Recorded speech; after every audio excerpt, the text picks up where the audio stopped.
반갑습니다.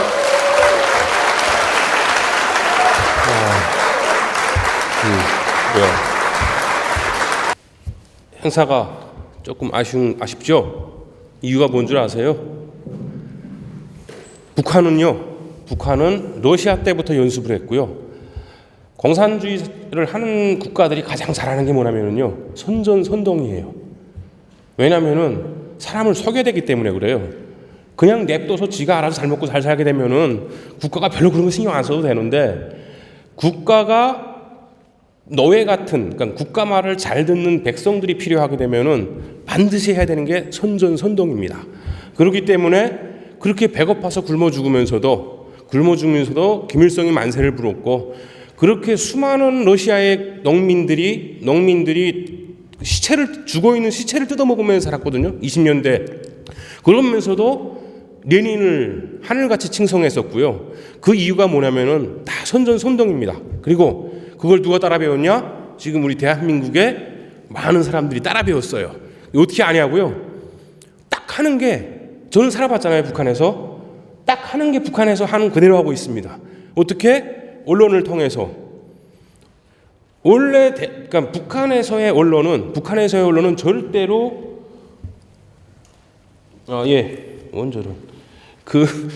북한에서의 언론은 절대로 나쁜 걸 말 못합니다.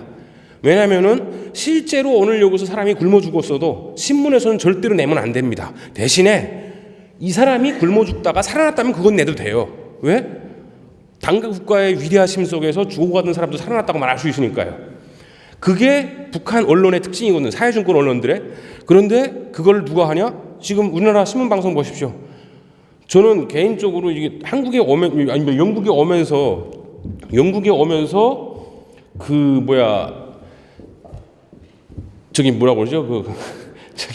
문재인 대통령이 이제 기자회견한 걸, 인터뷰한 걸 봤어요. 근데 나만큼 국민의 사랑을 많이 받는 그거 보면서요, 그러니까 설사 받는다고 해도 받을 수도 있어요. 그 사람 생각하기에 10명 모여 앉아서 박수치고 그러게 되면 사람이 헷갈리는 거지. 이게 어떻게 받을 수도 있는데, 몇 명 안 돼서는 대통령 아닙니까?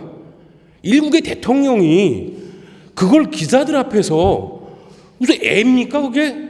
그거 보면서 그러니까 스스로가 속고 있어요. 옛날에는 백성을 속이기 위해서 선전선동을 했다면은 어느 순간 됐을 때부터는 스스로가 속는 거예요. 나 스스로가 스스로를 그러니까 내가 말해놓고도 내가 말한 게 맞을 거야 이렇게 돼버립니다. 그 다음부터는 뭐가 생기냐? 지가 신격화가 되기 시작하는 거예요.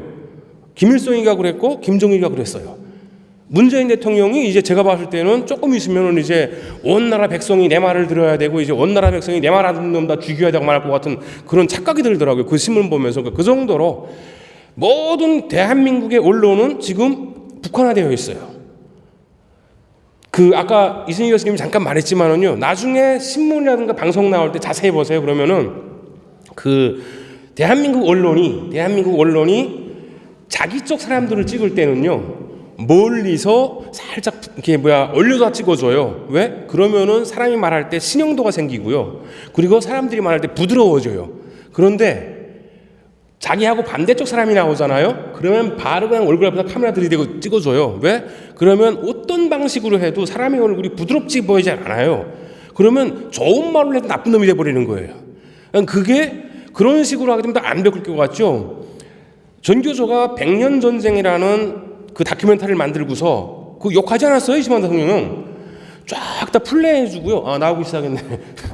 그 플레이를 쫙 해주면 학생들이 보잖아요. 그 이승만 대통령의 100년 전쟁이라는 거를. 그리고 뭐라고 그랬냐면은, 니들이 생각하기에 이승만 대통령이라는 사람이 어떤 사람인 것 같냐 하게 되면은요, 혹시 100년 전쟁을 보신 분들이 있는지는 모르겠는데 저는 아주 잠깐 봤어요. 잠깐 봤는데 그 잠깐 보면서도 무슨 하와이 마피아인 줄 알았어요, 저는. 제가 생각하기에 그런 생각이 드는데, 아무것도 모르는 애들한테 보고선 애들한테 어떤 사람일 것 같아 하게 되면은 굳이 욕할 필요 없어요. 그럼 애들이 다 나쁜 사람이라고 합니다. 그게 이미지 효과거든요. 그래서 한국에 있는 모든 좌들은 끊임없이 이 문화 권력을 가지기 위해서 노력을 해왔어요. 그렇기 때문에 그들이 잘하는 게 뭐냐? 이런 행사들, 화려하잖아요. 그쪽 친구들 할 때 보잖아요. 그럼 뭐 배우들 나와서 소리 지르고 노래 부르고 사람들이 경기를 이렇게 따라해요. 근데 그게 가만 보세요. 그럼 북한에서 하는 거랑 뭐가 틀린지. 북한에서 그 애들 정말로 사람들이 이 자본주의 사회에 살던 사람들이 북한 가지고 그 마스게임을 보잖아요. 다 박수쳐요. 멋있다고. 거기서 그 마스게임을 준비하면서 고통당하고 힘들어하고 여자들이 생리도 못하고 그 6개월 동안 그 고통스럽게 뭐 1년 넘게가 준비하거든요. 그렇게 하면서 준비한 건 보지 않아요. 왜? 당장 눈앞에 보여지는 게 화려하거든요. 그렇기 때문에 우리는 해본 적 있나요? 처음에 왜 이거 좀 왜 해요? 아직 하지 마세요. 예. 아직 나 말도 쓰다가는 지금 다 보여주면 나보고 어떡하라고. 우리는 못 해봤기 때문에 그러는 거예요. 태극기 집회 처음에 나갔을 때요. 한 1000분, 한 몇 분 정도 됐어요. 그분들이 이렇게 모여 앉아서 그 엉성하게 그 서울 광장이고 서울역 앞이니 거기서 기도회를 했어요. 그 제가 갔을 때는 비가 쫄쫄 내리는 그런 날이었어요. 그래서 야, 참 어르신 뭐 무슨 희망 긍지 그닥 아무것도 없었어요. 그냥 참 어르신들이 안쓰럽다였어요. 그게 끝이었거든요. 예, 해본 적이 없으니까 그분들이 그때는 뭐 태극기 안 들었어요. 꽤 한참 하시다가 어느 순간 되니까 사람들이 하나둘 태극기를 가지고 나오기 시작하고 하나둘 방송차가 나오기 시작하고 스피커가 이제 뭐 엄청 커지더라고요. 그 다음에는 그게 뭐냐면은 점점 세련돼 가는 겁니다. 행사도 한 번 하고 두 번 하고 세 번 하고 10번 한 거 하고 오늘 처음 한 거 하고 분명히 틀려요. 그런데 그 한 번 한 게 잘못했다고 해서 실적 내기 시작하잖아요. 영원히 못합니다. 제가 영화를 찍을 때요. 처음에 겨울나비 찍을 때 찍고 나서 많은 사람들이 보고서 좀 더 돈을 모아가지고 잘 찍지 왜 그랬냐 그래가지고 뭐라고 그랬냐면은요. 요즘 대한민국 영화판에서 영화 한 편을 찍으려면은요. 저처럼 저예산용으로 찍는 사람이 있고 나머지는 다 100억대 이상입니다. 그러면 북한 인권 영화에다가 100억을 투자할 사람이 대한민국에 있다고 생각하세요? 그러면 미국 할리우드에서는 있다고 생각하십니까? 없습니다. 절대로. 왜? 북한 인권에 대한 마인드도 가지지 못했는데 세상에 거기다가 돈이 회수되지 않는다는 걸 뻔히 알면서 돈 투자할 투자자는 없어요. 그러면은 제가 그 모든 투자자들이 이해될 때까지 100억을 투자받을 때까지 열심히 준비하면 몇 년 걸릴 것 같으십니까? 몇 년이면 제가 100억을 투자받을까요? 네? 저 죽을 때쯤 돼야 될 겁니다 아마. 그런데 작지만은 부족하지만은 어떤 것보다 부족할 수 있지만은 겨울나비라는 영화가 나와가지고 미국을 갔었고요. 전 세계를 돌았어요. 돌면서 많은 사람들이 그 겨울나비라는 영화를 보면서 북한에 대해서 새롭게 알았습니다. 부족하지만은 그게 현실입니다. 왜 이 말씀을 드리냐면요. 오늘 여기 오신 여러분들이 오늘은 작아 보이잖아요. 내일 여러분들이 가가지고 좀 아쉬웠지만은 그래도 참 좋은 곳들을 보고 왔다가 말씀하시면은 다음에 할 때는 좀 더 많은 분들이 오실 거고 좀 더 많은 분들이 기대를 하게 될 겁니다. 그런 시금석이 되달라고 말씀을 드리는 거고요. 지금부터 본론에 들어가겠습니다. 저는 일단은 김규민이라고 합니다. 그리고 이제 저는 북에서 왔고요. 와가지고 북한에서는 이제 그냥 배우가 되고 싶었어요. 그래가지고 나름대로는 이제 전국 오디션에서 그 30등까지 올라갔다가요. 예, 뭐가 부석인지 아무튼 부석에서 떨어졌습니다. 떨어지고 이제 한국에 와가지고도 이제 그 배우의 꿈을 꾸면서 한양대 영문영화과를 들어갔는데 들어가서 한 1, 2년 공부하다 보니까 아무래도 제 얼굴로는 힘들 것 같아가지고 영화 감독의 길로 들어섰습니다.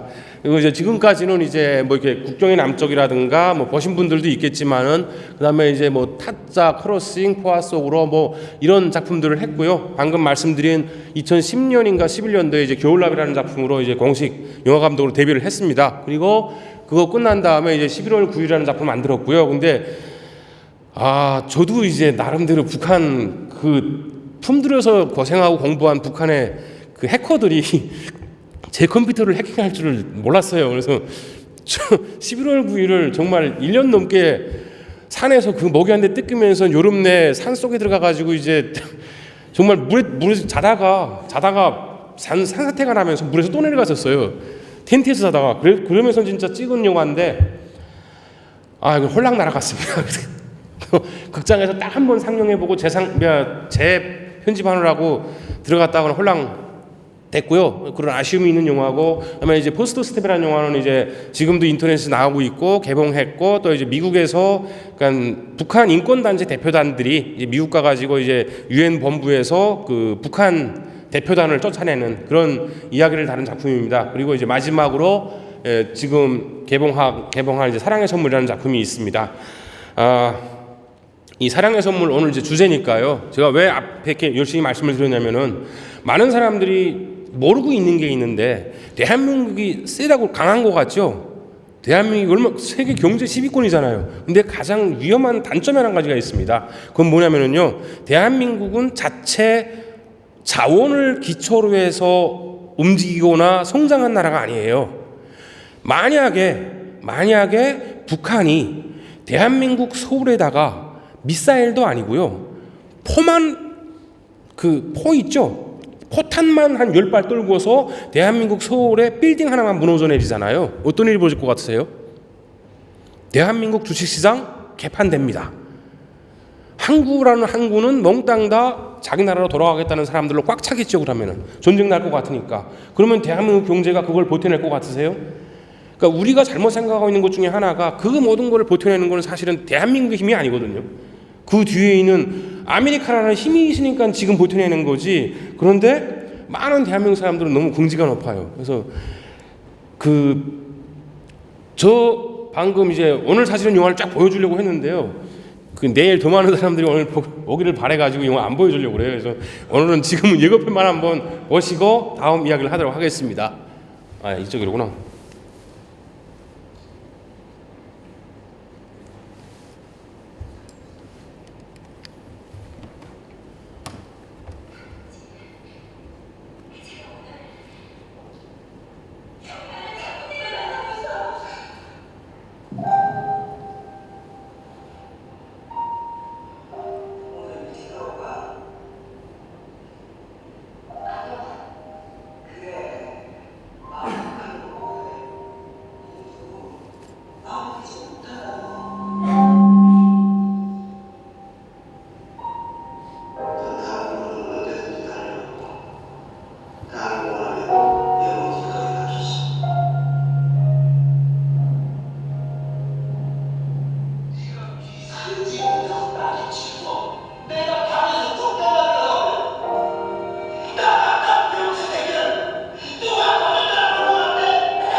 재밌게 보실 수 있고요. 저 영화 처음에 만들려고 하니까 그 제작사를 꽤 많이 다녔어요. 제가 돈이 없으니까 제작사를 다녔는데 대한민국에 있는 영화 제작사의 90%는 뭐라고 말해야지, 진보도 아니고 걔들이 진보일 수는 없는 거고 아무튼 종북 세력이 만든 겁니다. 왜냐면은요. 우리가 몰라서 그러는데요. 북한이 무슨 돈이 있어서 대한민국에 간첩을 파견하고 대한민국을 지원한다고요? 북한도 나름대로 나랍니다. 우리가 인정을 하든 하지 않든지 간에 거기도 1년에 사전 없는 예산을 쓰는 국가예요. 작든 크든지 간에 그 사조에서 한 1000분의 1만 들어가지고요 몇백억만 사회에 풀잖아요. 그러면은 문학에 잡는 거 잠깐입니다. 왜냐면은요 문학에는 기생충이랑 비슷해요. 그래가지고 돈만 되면은 뭐든지 할 수 있는 사람들이 있고요. 자기만 얼굴 돈 받으면서 잘난 척할 수 있는 게 문학이거든요. 수많은 사람들이 돈 밑에 줄을 설 수 있는 게 문학입니다. 그렇기 때문에 북한에서 뭘 했냐면요. 그리고 1960년대 말부터 김정일이가 그 무슨 문화예술 분야에 이렇게 들어오기 시작해서 1970년대 초반이구나. 그러면서 뭐 문화예술론 뭐 이런 거 했는데 그 만드는 가장 큰 목적이 뭐냐면요. 북한에서 작가를 양성해 가지고 한국에 들어갈 글을 썼어요. 누구 이름으로 발표된지는 저도 몰라요. 그런데 분명히 북한에서 많은 작가들이 그 일을 한 사람들이 있어요. 그리고 두 번째, 북한에서 노래를 만들어 가지고요. 처음에는 무슨 뭐 칠보산전자악단 뭐 연변 노래 이렇게 했는데 사실 그게 아니었어요. 다 대부분 뭐였었냐면은 북한에서 한국인들이 들었을 때 거부감은 없으면서도 잘 들을 수 있는 노래들을 만들었어요. 그래서 국외 서리방송이라는 방송이라고 나와가지고 말은 한국에서 만들어진 방송이라고 했는데 라디오라고 했는데 실질은 북한에서 청출한 방송입니다. 그래서 어떤 노래들이 나왔냐면요. 예를 들면은 언제라도 갈 테야 나는 갈 테야 내 어머니 살던 내 고향 이게 쭉 나와요 노래가. 그때까지는 별다른 거 없어요. 그런데 마지막에 뭐라고 그러냐면은요 자주통일이에요. 자유통일이 아니고 자주통일 새봄을 기어이 찾고 내 고향으로 갈 거야 했어요. 그게 얼핏 듣게 되면은 그냥 뭐 별 문제 없는 것 같죠? 그 자주라는 말 한마디 하고요 자유라는 말하고는 정확히 틀린 겁니다. 그런 식으로 해가지고 수없이 많은 노래들을 한국으로 들여보냈어요. 아마 여러분들이 지금 생각하고 있는 운동권들 노래들 있잖아요. 상당 부분이 대중을 호소할 수 있고 대중을 컨트롤할 수 있으며 대중의 마음에 들게 할 수 있는 수많은 작품들을 써가지고 한국으로 들여보냈고 그 작품들이 한국에서 한국인의 이름으로 발행됐어요. 그러면서 수없이 많은 일들이 변했고요. 그런데 이 말을 왜 하냐면요. 지금 북한 보게 되면은 제가 질문 받을 때마다 영화를 보고서 이제 많은 질문들을 받는데 그때마다 저한테 질문하는 사람들 중에 상당수가 뭐라 그러냐면요. 아니 북한 사람들은 바보냐? 아니 저렇게 힘들게 살면서 왜 정권을 반대해서 싸우지 않냐고 그러더라고요. 그 답은 내가 좀 이따 해줄 건데요. 그것 때문에 제가 미리 말씀을 드리는 겁니다. 자. 제가 한국에 와가지고 북한이 왜 저런 식량난과 소위 그들이 말하는 고난의 행군이죠. 고난의 행군을 겪었냐고 막 말을 하니까 한국의 유명한 정치인들이 뭐라고 하셨냐면요. 어쩔 수 없는 것 때문에 그랬대요. 그래서 뭐냐 그러니까 북한이 식량난을 겪은 가장 큰 이유는 첫 번째 자연재해. 두 번째가 미군의 어떤 국제사회 미국의 봉쇄래요. 그리고 세 번째가 뭐 자체적인 내부 문제가 좀 있대요. 그래서 제가 그래요. 생각하다 제가 다른 데 가서 다른 말은 못해도 이 말만은 꼭 하고 싶었습니다. 그래서 여러분들한테 내일 여러분들이 보시게 될 그 영화가 왜 그런 일이 발생하게 됐는지를 미리 알고 보시라고 보여드리는 겁니다. 이게 뭐냐면요. 우리나라 국가기관이에요. 국가기관에서 북한에서 보낸 자료를 바탕으로 해가지고 북한의 자연재해, 안 보여가지고 이쪽 보면서 할게요. 자연재해 현황 및 특성이라는 논문을 발표합니다. 이 논문에 보게 되면은요, 쭉 보시게 되면은 제일 처음에 나온 게 뭐냐면 1995년 5년 8월 1일 날 피해액이 이렇게 1,500억 이렇게 많이 나오는 대홍수가 발생을 합니다. 여기서 중요한 거 여기 보게 되면 똑같은 게 뭐가 있냐면은요, 이거는 경제적 피해예요. 여기 보게 되면은 자연 피해나 인명 피해가 발생을 합니다. 그런데 이거 보시고 눈치신 분들은 알아채셨는지 모르겠는데 보십시오. 똑같은 시기에 만든 거예요. 1995년 8월 1일 날 이렇게 1,500 어마무시한 경제재해가 났는데 죽은 사람은 68명이에요. 그러니까 한마디로 경제가 발전되지 못한 국가들로 가면 갈수록 어떤 현상이, 자연재해가 나면 어떤 현상이 일어나면은요, 사람이 많이 죽어요.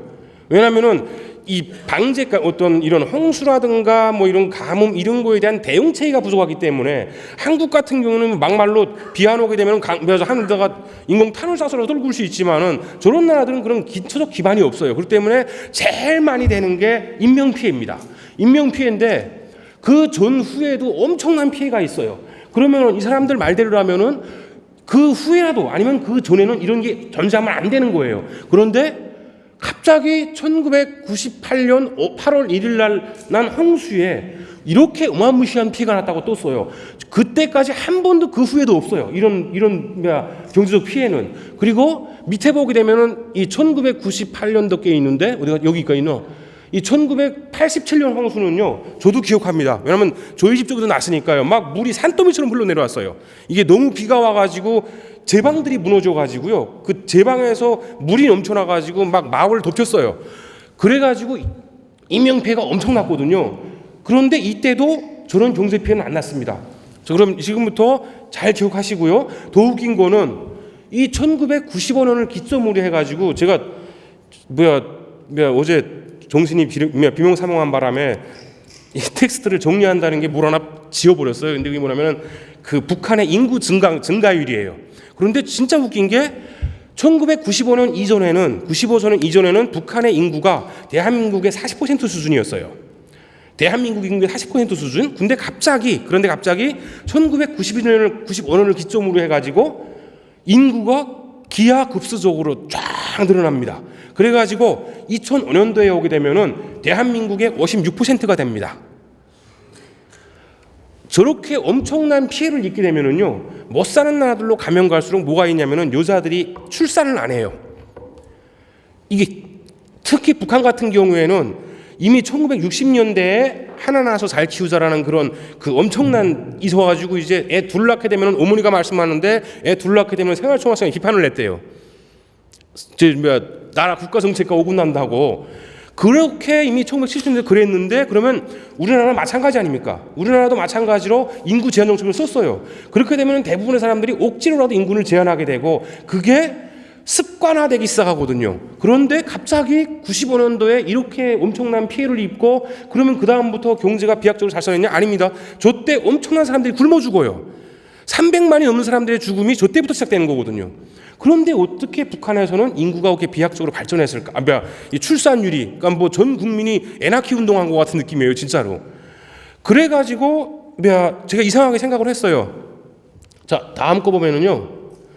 그래서 두 번째, 미국 때문에 그렇다고 그러잖아요. 실질적으로 북한이 처음에 미국이 제재를 한 게 유엔에서 1993년인데요. 이때 제재는 사실은 뭐냐면은 NPT를 탈퇴했기 때문에, 야, 나가지 말고 그냥 들어와. 너 나가면 나 혼낼 거야. 이 정도였어요. 그리고 실질적인 제재는 어디 갔어?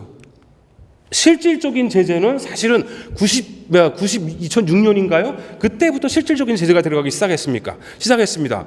만약에 북한의 말대로 미군의 제재 때문에 저런 일이 발생을 했다면은, 그 1990년대 대령 아사가 발생을 했다면은, 미국은 그 전부터 하지 않다가 저때 갑자기 미국이 야, 이 시체들 다 죽여야 되겠다고 해서 저때부터 엄청나게 되는데, 사실은 미국은 푸에블로 사건 때부터 나름대로 경제제재를 했었는데, 그때는 미국 입장에서는 북한 같은 게 별로 중요한 게 아니었어요. 석유가 나오는 나라도 아니었고요. 아무것도 아니었어요. 그래가지고 중동에다가 정신을 팔고 있어가지고 사실은 북한에 그냥 압력을 줬을 뿐이지 크게 별로 안 했어요. 그러니까 러시아에서 중국에서 엄청난 식량이 들어왔고요. 그러니까 미국에서 뭐 도움받을 일도 없었고요, 북한이. 그랬는데 갑자기 이런 말들을 하기 시작하고, 한국에서도 갑자기 과학자들, 전문가들 속에서 저런 말들이 튀어나오기 시작해요. 북한의 대기근은 엄청난 자연재해와 미국의 경제복 제재 때문에 그랬다고. 자, 그러면 실제 그렇냐? 이게 뭔지 아시죠? 대부분 다. 이게 뭔지 모르세요? 예? 이게 뭔 거 같으세요? 이게 금수산 기념궁전이라고 김일성이랑 김정일의 미이라가 묻혀있는 피라미드입니다. 이 돌 하나 있죠? 이 돌 하나가 4천만 원이 넘는데요. 4천만 원. 그리고 이 돌은 매일매일 매일매일 닦아주고 관리를 해야 광택을 유지하는 최고급 화강석입니다. 그리고 이 돌이 이 문짝 하나가 순 대리석과 그리고 이제 그 고급 제대로 만든 건데요. 이거의 몇 억이에요. 이거 하나가 우리 돈으로요. 예. 그리고 이 돌담이 이거 위에 보이시죠? 이게 태양궁전 반쯤 나온 거거든요. 여기가 여의도보다 커요. 그런데 그 면적을 저 4천만 원짜리 화강석으로 다 둘러쌌습니다. 얼만큼 들어갔을 것 같아요, 돈이? 자, 이게 저 금수산 태양궁전으로 가는 특별 전철입니다. 저거는 다른 데 안 서요. 딱 저기까지만 정적이에요. 저기 오기 위해서 타는 겁니다, 저거는. 자, 특별 정류장이 있고요. 이런 엄청난 대리석, 이게 지금 사진으로 보니까 요만하죠? 왜? 저는 가봤어요, 2번을. 제일 처음에도 가봤고요. 만든 지 3개월 만에 그 전국에 있는 청년동맹 위원장들 중에서 이제 최고로 똑똑하다는 애를 뽑아가지고 갔었는데, 어떻게 제가 똑똑지 못했는데 똑똑한 거 뽑혀서 갔었어요. 자, 그리고 이런 엄청난 엘리베이터를 통과해야 됩니다. 제가 처음에 갔을 때는요, 저기에 누가 있었는 줄 아세요? 김일성이 기쁨조에 했던 애들이 김일성이가 죽었잖아요. 어디 가겠어요, 그 친구들이 다. 여기에 쫙 한 5m 간격으로 서 있었어요. 들어가기 전부터 뭘 하냐면요, 차에서 내려서부터 추도곡이 쫙 흘러나와요. 그리고 계속 옆에서 숭엄한 감정을 가지고, 추모의 감정을 가지고 들어가라고 말을 해줘요. 그리고 노래가 계속 나와요. 여기 들어가기 전까지는 그래요. 근데 여기 딱 들어가잖아요. 저희도 남자잖아요. 한창 청춘들이잖아요. 쫙 들어가면 정말 이쁜 미인들이 쫙 한복 다 저것이 입고선 쫙 서 있어요. 그 추모곡 들리고 보이원들이 지켜볼 수 있다는 그 위기감 속에서도 남성 본능이 발동이 돼요.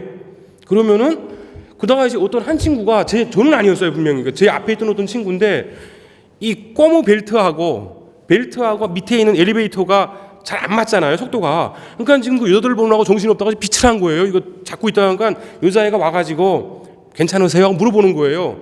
순식간에 뒤에 있던 모든 남자들이 다 쫙 한 번씩 비틀어 하더라고요. 네, 그 정도로 예쁜 아가씨들이 쫙 서 있었어요. 그러다가 1년 후에 하도 신고가 들어가니까, 제의가 들어가니까 빼더라고요, 그거를. 그래서 제가 2번째 다음 해에 갔을 때는 없었습니다. 자, 이걸 지나면은요, 이게 뭔지 아시죠? 예, 검색대가 2번 들어가요. 자, 2번째, 저거 뭔지 아세요? 이게 뭔 거 같으세요? 이게 발 터는 기계입니다. 발바닥에 묻어있는, 신발바닥에 묻어있는 먼지 터는 기계예요. 예. 자, 이거 뭔 거 같으세요? 에어 샤워기예요. 예. 그 몸에 묻어있는 먼지 터는 기계예요. 자, 이건 뭔 거 같아요? 이게 사진을 이딴 식으로 찍어가지고 내가 갔으면 좀 잘 찍었을 텐데, 저게 엄청 높아요. 2층 높이를 올라가는 거거든요. 저걸 올라가게 되면은 이런 입상석이신데, 요금 또 바뀌었어요. 다시 서 있는 걸로. 자, 그리고 이런 홀이 있어요. 여기 몇 명 들어갈 것 같아요? 최대 10,000명, 4,000명에서 10,000명까지가 도요를 해가지고 행사를 할 수 있습니다. 그러면 얼마큼 큰 거냐고요? 우리가 고등학교 때 그 학교 실내 운동장 있죠. 그만큼 큰 거예요. 근데 문제가 뭐냐면요, 이게 4층에 있습니다. 이게 4층에 있으려면은 이 밑에 층들은 얼마나 넓고 튼튼해야 되겠어요. 사람이 올라가잖아요. 저기는 다른 게 올라가는 게 아니고. 자, 저걸 지나가게 되면은 이렇게 김일성과 김정일이 죽어 있는 미이라 방이 나옵니다. 여기에요, 아까도 말씀드렸죠, 그 대리석만 딱 재도 엄청난 인력이 필요해요. 그리고 이 미이라를 러시아에서 온 과학자들이 특별 관리를 합니다. 그리고 여기에는 하루 2교대에서 3교대로 별도의 관악단이, 이거 뭐죠? 군악단이 있어가지고요, 장성곡을 실제로 연주합니다. 그리고 여기에는 이 궁을 지키기 위해서 별도의 군인들이 있어요. 관리하는 사람. 그럼 여기도 도대체 얼마나 많은 사람이 이 미이라 2개 때문에, 그러고 있어요. 근데 이게 언제 만들어졌다? 이 피라미드를 건설하는 건설에 8억 9천만 달러, 당시 가격으로 옥수수 600만 톤, 북한 주민 전체가 3년 동안 아무 일도 안 하고 땡땡 놀면서 먹을 수 있는 양을 들어갔어요. 그리고 이 미이라를 매년 유지보수하는데 북한 주민 전체가 최소 몇 달간을 먹을 수 있는 돈이 나가는 거예요. 러시아에서 온 과학자들이 공짜로 온 거 아니잖아요. 어마무시한 돈을 받습니다. 그럼 이게 언제 지어졌느냐? 아이 뭐야 이게 바로 어제 뭘 많이 삭제했네요. 이게 바로 1994년 7월 4일 날 김일성이가 죽고 3개월인가 2개월 후에 김정일이가 김일성을 영원한 태양으로 한다면서 금수산 태양궁전 프로젝트를 시작했습니다. 아까 제가 왜 1995년도에 갑자기 그 엄청난 자연재해가 났는지 말씀드렸죠. 1990 말도 작게 아무튼 아까 그 자연재해가 난 해 95년도에 중국에서는 중국 흑룡강성을 포함해가지고 동북 삼성에서 옥수수 농사가 너무 잘 돼가지고요 처치곤란이 된 거예요. 그래가지고 짤 수 있는 만큼만 따고 나머지는 그냥 버려 하는 말이 나올 정도였어요. 이걸 처치하지 못하니까요. 그래가지고 그때 강택민 주석이었었는데 김정일이가 중국으로 가요. 그래서 강택민이가 생각하기를 얘가 배가 고프니까 왔나 보다 사람 죽는다고 했으니까 그래서 뭘 주랴 옥수수 좀 줄까? 우리 집 남아 나서 처치곤란한데 니네 다 가져가 한 거예요. 필요 없어. 그럼 뭘 줄까? 특수 세멘트.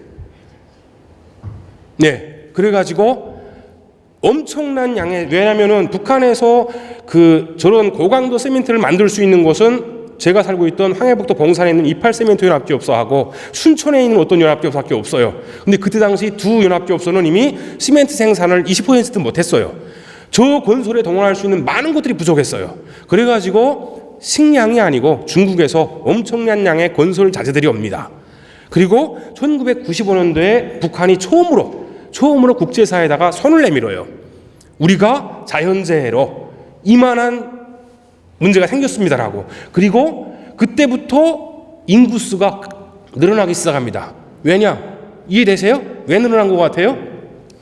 우리가 10명이 5명이 있다. 그래서 5명이 굶고 있다. 우리 5명만 좀 먹여 살려줘. 하게 되면 5명분을 보내주잖아요. 그런데 우리 지금 10명이 살아. 10명이 다 굶고 있어 좀 도와줘 하게 되면 10명분이 와요. 그럼 실제 먹는 건 5명이죠. 그럼 이 10명분은 어디로 간다? 저도 모르죠. 그런 재미있는 일들이 벌어집니다. 왜 제가 뭘 가지고 자신 있게 말하냐면요. 2007년인가 2008년도에 평양에서 처음으로 그 평양시 주민들에 대한 데이터베이스 작업을 시작해요. 그래가지고 처음으로 북한에서도 평양 시민들 중심으로 해가지고 평양 시민들만 모든 평양시 주민들을 데이터베이스 합니다.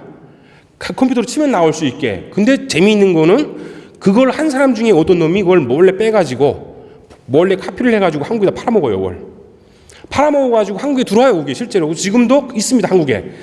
물론 CIA가 가져왔지만 복사본들은 돌아다니고 있어요. 근데 중요한 게 뭐냐? 그 카피본이 왔을 때 뭐라고 그랬냐면요.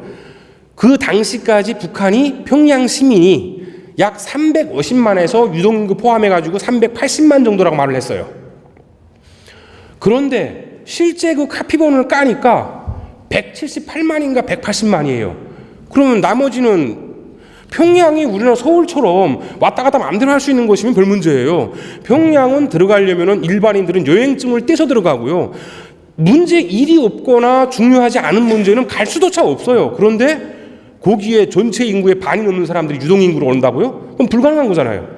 그래가지고 그때 과학자들이 저도 아무튼 몇몇 과학자들과 이렇게 저같이 부족한 과학자들 포함해가지고 이제 여러 사람이 모여가지고 뭘 했냐면요. 그럼 진짜 북한의 인구는 얼마나를 체크하기 시작했어요. 그래서 나온 결론이 뭐냐면요. 북한의 경제 상황과 북한의 출산율과 이런 걸 다 봤을 때 그게 한국과 어떻게 연관을 해가지고 그러니까 전 세계의 어떤 출산율 다 연관을 해가지고 나온 결론이 현재 북한의 인구는 1,800만에서 2,000만이 가장 바람직한 거다. 그 이상이라면 이건 문제가 있는 거다. 북한이 어디서 해외에서 이민을 올 수 있는 사회도 아닌 거고 그게 나온 결론입니다. 그러면 북한은 왜 500만을 더 늘렸을까요? 심심해서 잘난 척하려고요? 아니요. 문제는 그게 늘어나는 순간부터 아까도 말했지만은 국제사회에 우리가 1년에 얼마가 부족하니까 도와주세요라고 말을 했고 그게 딱 그만큼씩 돼간다는 겁니다. 올해도 6개월에서 8개월 분량 부족하다고 식량 기구에 제출했어요. 그런데 북한에서는 현재 그때부터 이후로는 지금 많은 북한의 일반 주민들은 별로 죽는다는 소리 잘 안 나오죠. 군인들 속에서 아사사가 나오고 있다는 소리는 들려도 일반 주민들은 별로 말 잘 없어요. 정보의 부족도 있지만 많은 북한 주민들이 스스로 생존하기 시작한 겁니다. 그러니까 아무튼 자, 그리고 그 뭔지 아시죠? 자, 요 조그만 미사일이 개발 비용부터 시작해가지고 요 한 발 나올 때까지가 10억에서 20억이 들어간답니다. 근데 이거는 우리나라 입장에서 한 게 아니고요. 우리나라라면 뭐 더 많이 들어가겠죠. 북한은 몰고 안 줘도 되잖아요. 그냥 매기고서 연구에 이 새끼 하게 연구 웬만하게 되면 그 연구하잖아요. 연구 한다고 믿고 그렇게 믿고 최소 개발 비용으로 우리나라 제가 한 거 아니고요. 국방과학연구원에서 한 거예요. 자, 두 번째. 자, 이렇게 들어가요, 다. 그럼 이게 얼마냐고요? 그러니까 실제 만들어 가지고 실전 배치한 거 빼고 김정일이가 쏜 게 16발. 최근에 이제 뭐 미상, 불상 이런 거는 뭐 이제 부처님 미상이 날아갔다는 거 할 말 없고 그거 아니고 실제로 쐈다는 것만 김정은이가 쏜 게 33발. 여기에 플러스 핵 개발까지 하게 되면은요. 최소한 그냥 깡째 노동만 시켰다고 해도 1,500에서 1조 2천, 1조 뭐 얼마. 이게 얼마냐고요? 국제 평균 가격으로 옥수수 90만 톤에서 800만 톤. 북한 주민 전체가 1년에서 4년 동안 아무것도 안 하고 이거는 일하는 거 아닙니다. 아무것도 안 하고 땡땡 놀 수 있는데 먹는 수 있는 돈이 들어간 거예요. 자, 두 분 마지막으로 한번 볼게요.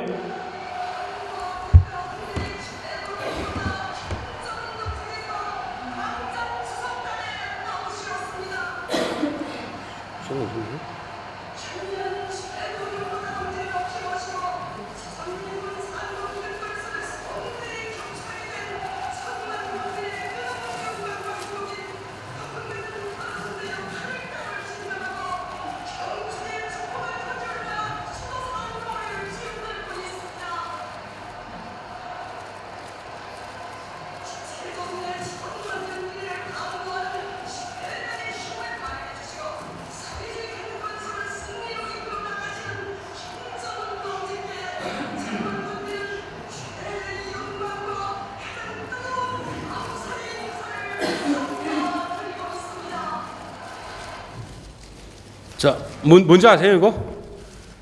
작년에 북한에서 만든 그 구구절 열병식입니다. 예. 근데 중요한 거 하나 말씀드릴게요. 작년에 2차 세계대전 종전 기념일이 11월 며칠이었어요. 그때 미국의 트럼프 대통령이 미국의 힘을 한번 과시해 보겠다고 저거 하겠다고 그랬었어요. 그러다가 왜 못했냐고요? 정부에서 뭔 소리야? 예산 없어. 그때 거 못해 하니까 한창 떠돌다가 미합 중국이 저걸 못했습니다. 왜요? 어마무시한 돈이 들어가거든요. 저거는 어마무시한 돈이 들어가는데 얼마큼 들어가냐고요? 1918년 9월 9일 열병식에 사용된 돈 약 1조에서 2조. 정말로 최소치를 계산한 거예요. 이거 북한 전체 예산의 3분의 1 혹은 4분의 1이래요. 이걸로 또 뭐 옥수수 말하지 맙시다. 그냥 18년도 기준으로 했을 때 뭐 북한 주민들이 인후에서 5년 먹을 수 있는 걸 박은 겁니다. 저기다가. 그럼 저 대한민국도 저렇게 하면 망해요. 그런데 북한은 어느 날부터 국제사회의 도움을 받기 시작하면서 야 이거 삥 뜯기 재밌네. 달라면 주네. 줘요. 그러니까 그때부터 이상 야릇꾸리한 일들이 벌어지고 있는 겁니다. 그래서 여러분들한테 보여지는 거고요. 욕하고 싶어. 아무튼 저런 일들이 벌어지는 상황에서 북한에서는 수없이 많은 사람들이 굶어 죽었습니다. 정말로 많은 사람들이 굶어 죽었고요. 그때 당시 요즘 젊은이들은 모르겠지만은 그때 당시 제가 밖에 나가서 굶어 죽은 사람을 보지 못하고 들어온다면은 제가 죽었다거나 아니면은 제가 밖에 나가지 않았다는 뜻입니다. 그만큼 많은 사람들이 죽었었어요. 그때 당시. 자, 그런데 이거 참 보지 맙시다. 그냥 이건 보지 말고. 자, 이제 이게 뭔 거 같으세요? 김일성이 김정일이 사진이에요. 왜 이걸 보여주냐면요. 저런데도 지금 북한에서는 김정일이 죽었다고 울고불고 난리가 나잖아요. 그 이유가 뭔지, 왜 저 북한 사람들은 저렇게 사는지를 아까 제가 말씀드렸죠. 왜 싸우지 않고 저렇게 사는지를 말씀드리려고 하는 거예요. 자, 여기 뭐예요? 김일성이 사진이죠. 요게 타가소라고 우리의 어린이집에 맞먹는 거예요. 요게 유치원이라고 똑같은데요. 근데 요 타가소를 하잖아요. 저 지금도 기억해요. 뭐가 있냐면 밤 나올 시간 되잖아요. 그러면 식판들이 쫙 나오는데 이렇게 사진에 대고선 경련 아버지 김일성 원수님 감사합니다 하고서 인사하고선 딱 떨어진 밥을 줘요.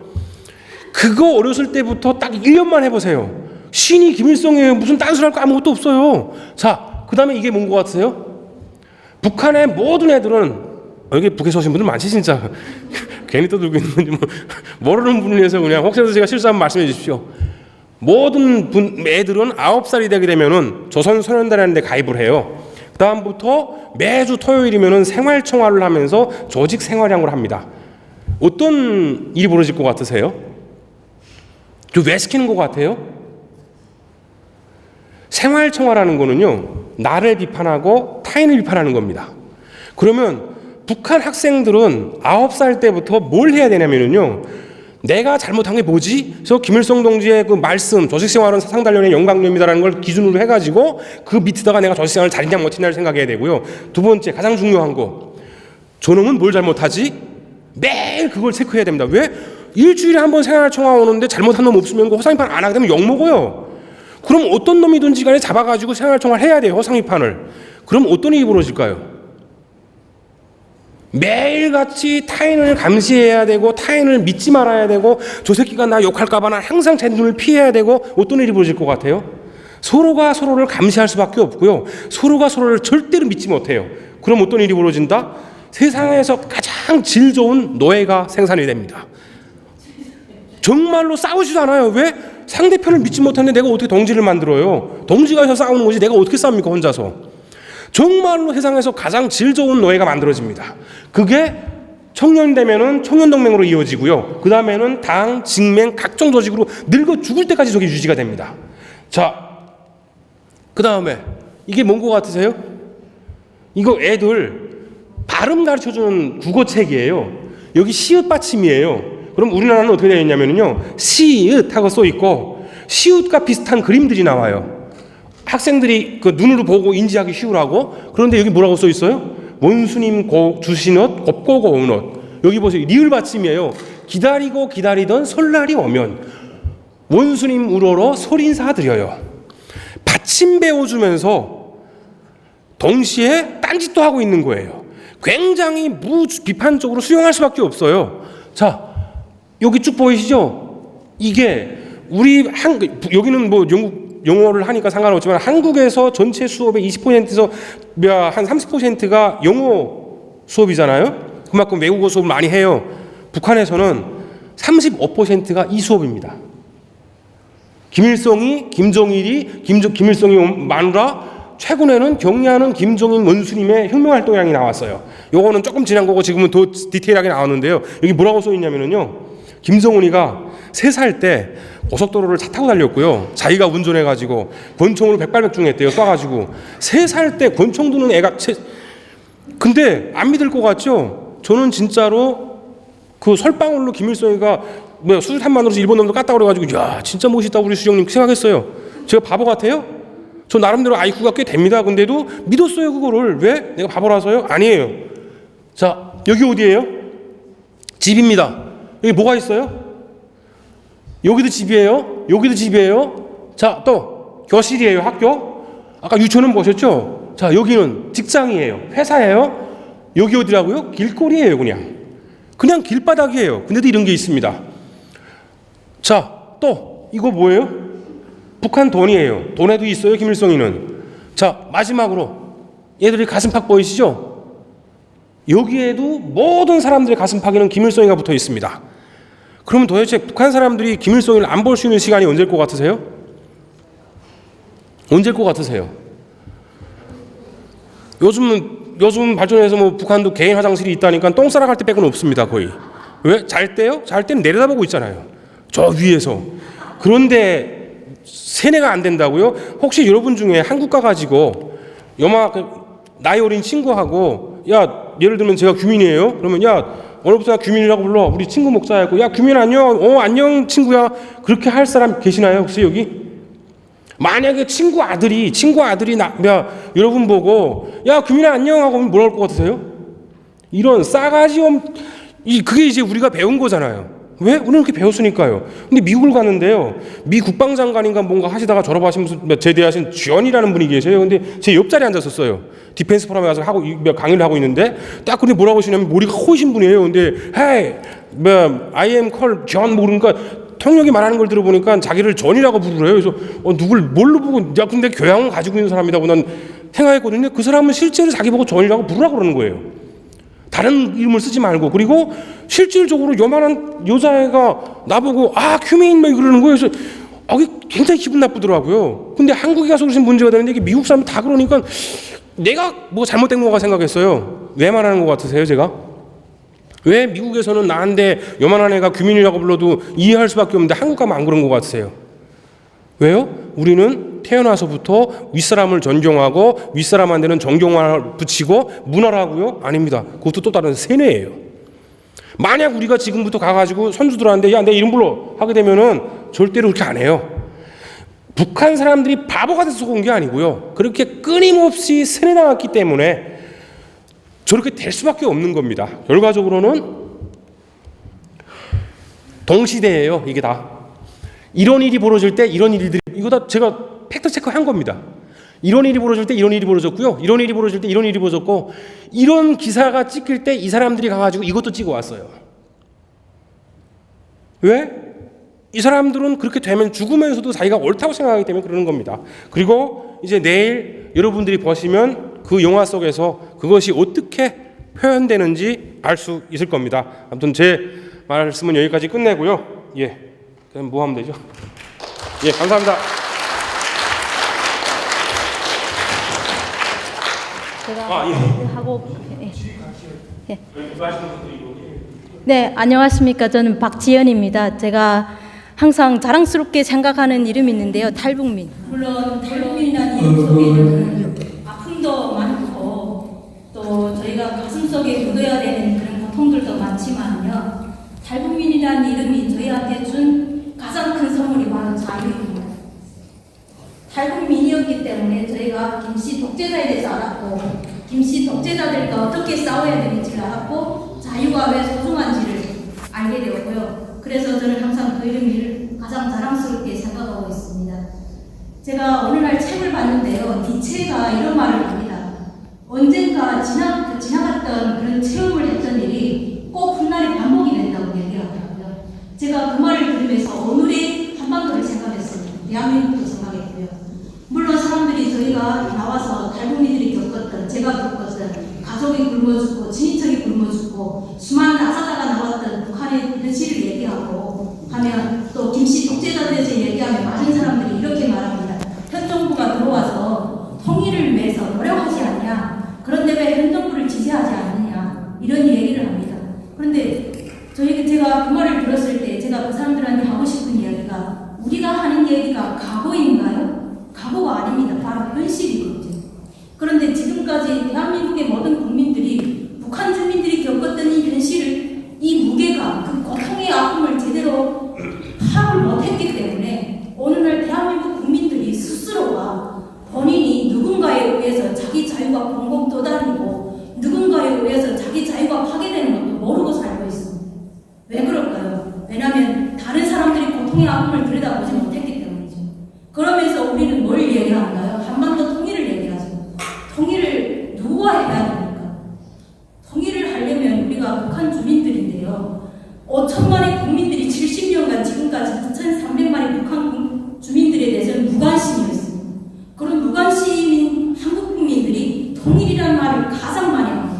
자, 북한 사회가 어떤 사회일까요? 우리가 김금민 감독님이 이제 말씀하셨지만 북한은 나라가 아니고요. 우리 한반도의 반쪽을 강탈한 강도들이, 김정은과 같은 강도들이 들여앉아서 우리 2,300만의 국민들이 인질로 잡고 있는 바로 그것입니다. 그런데 같은 나라에 사는 국민들, 우리 한국에 있는 5천만 국민들은 그 2,300만의 인질들에 대해서 단 한 번도 생각해 본 적이 없습니다.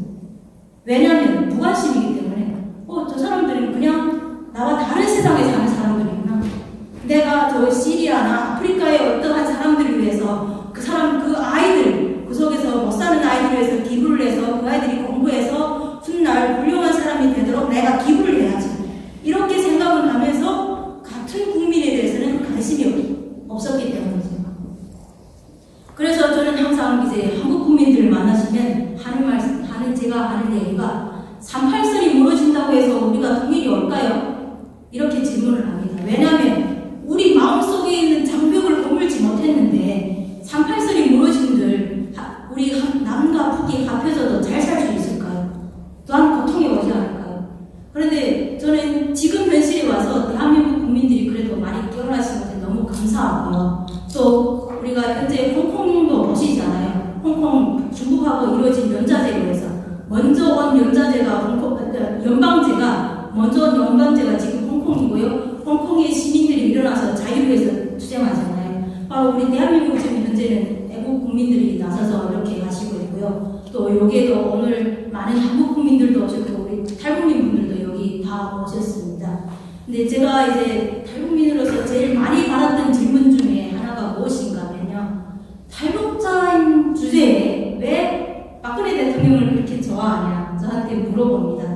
그런데 저는 정치인 박근혜보다는 자유인 박근혜 대통령 박근혜를 더 좋아합니다. 왜냐하면 제가 고통 속에서 살아봐서 알았고 제가 또 인권 활동을 하게 된 이유가 있는데요. 그 이유가 바로 다른 사람의 아픔을 들여다봤을 때 그 아픔을 내가 손을 내밀어야 되겠다고 생각했을 때 제 인생이 바뀌게 되고 인권을 하게 됩니다. 그런데 우리 박근혜 대통령이 그러셨죠. 북한에 계시는 주민들 모두 우리 한반도 국민들이시고 북한 주민들 모두 대한민국으로 오세요 라고 하셨죠. 그 손을 내밀어 주셨을 때 저는 너무 감사했고 기뻤습니다. 그래서 지금 현재 박근혜 대통령님한테 저희가 손을 내밀고 싶어요. 저는 그래서 지난번에도 얘기하셨는데 대통령님 힘내세요. 우리가 이길 겁니다. 제가 얘기를 했어요. 자,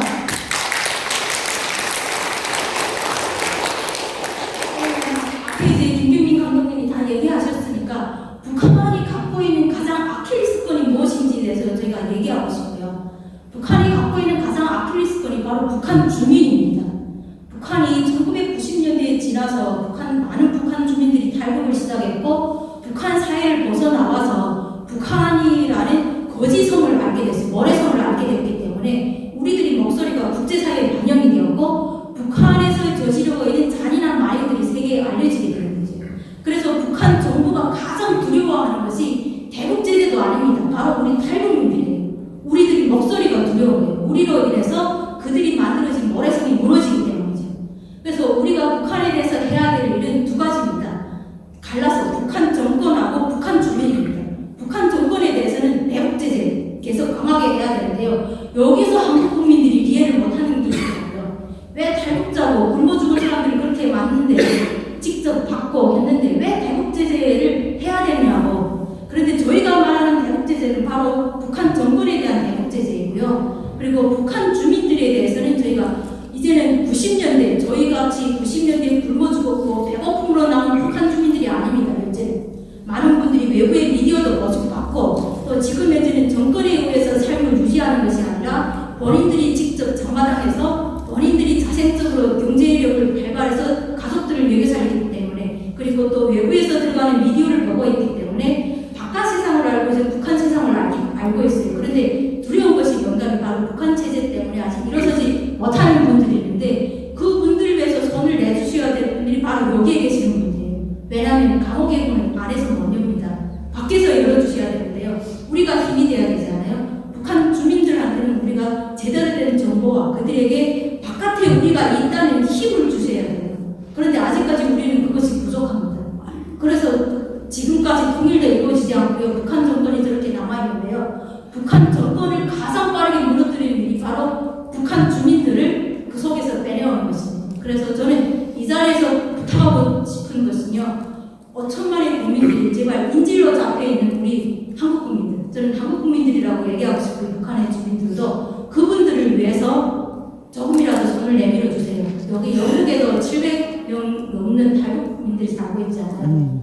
부디 탈북민이나 한국인이라는 그런 토를 벗고요. 우리부터 바깥에서부터 우리가 서로 화목하고 통일을 이뤄가는 모습을 보여줘야만 언젠가 우리가 통일이 되었을 때 북한 주민들한테 우리가 내밀 수 있는 손이 있다는 걸 저는 알려주고 싶고요. 제발 관심. 네, 질의해 주시면. 혹시 뭐 질문 있으시면은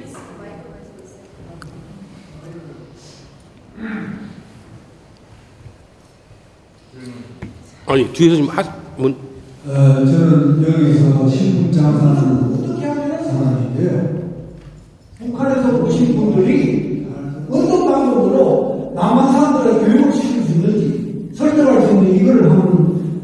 싶습니다.